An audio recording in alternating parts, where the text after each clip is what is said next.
2024 সালের জুলাই এবং আগস্টের বিপ্লবের মধ্য দিয়ে বাংলার মাটি বিপ্লবের জন্য উর্বর হয়ে উঠেছে। এই মাটিতে এখন ইসলামের বিপ্লবের চাষাবাদ করতে হবে।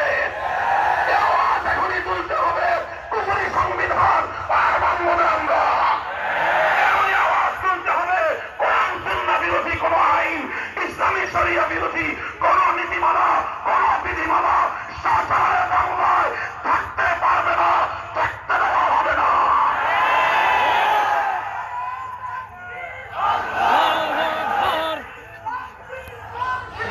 জিন্দাবাদ জিন্দাবাদ করে চালো করে করে চালো। কোরআন সুন্নাহ বিরোধী কোন আইন মুসলমানদের এই জমিনে চলতে পারে না। কথা বলেন ঠিক না বেশি? ইসলাম বিরোধী কোন আইন দ্বারা আমরা আর শাসিত হতে চাই না।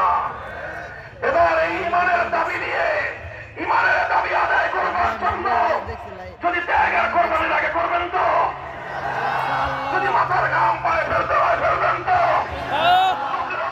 আল্লাহর কাছ থেকে সাহায্য চাইতে হলে আল্লাহর কাছে জায়নামাজে দাঁড়িয়ে সেজদায় লুটি আল্লাহর সাহায্য চাইবেন তো।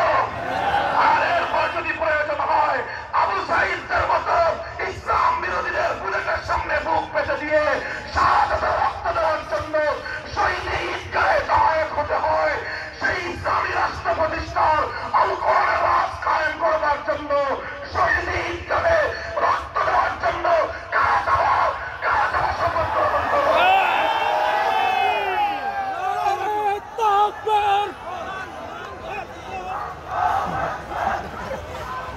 তাকবীর